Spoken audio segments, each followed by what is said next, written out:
I did not finish Expedition 33. I made it about 12 hours into the game, and then I stopped. I didn't care about the characters. I didn't care about the story. I felt no emotional connection to what was going on screen. My main issue with Expedition 33 was that the prologue felt like it was pointing at me and saying, this is really sad, and you should care about this because it's sad.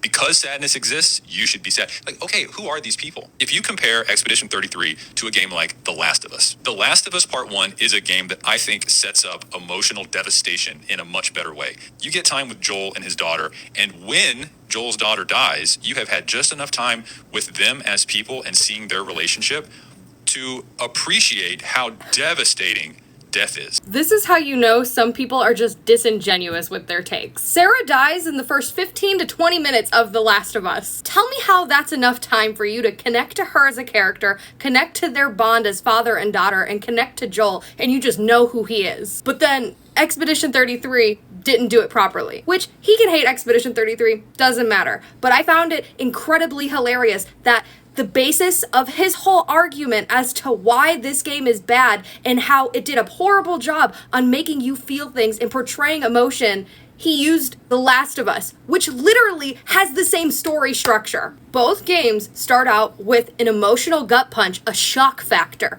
of like, hey, this game is for real. We're gonna kill people. Are you invested? And then it starts to slow down where it's like, hey, these are our main characters. Now you're gonna get to know them. Now you're going to see the bonds between them and how they grow, and you're gonna grow attached to them while also telling our story. All leading up to a huge ending where they emotionally gut punch you again so you can feel the weight of everything that has happened in this entire story. Like, the whole point of stories like this is so you can grow the bond long term as you're playing it. You're not supposed to be instantly connected with them, which I find it absolutely wild that like he wasn't hooked on the story after playing 12 hours of Clair Obscur. It's like, were you even paying attention? Like, did you listen to the dialogue? And if you're already playing 12 hours, I mean, you might as well have finished it. Which again, he can hate the game for whatever reason he wants. I'm just saying that I think it's completely hilarious that he based his whole argument on The Last of Us and then collapsed his argument as the video was going. I think I've just come to realize that some people lack critical thinking skills.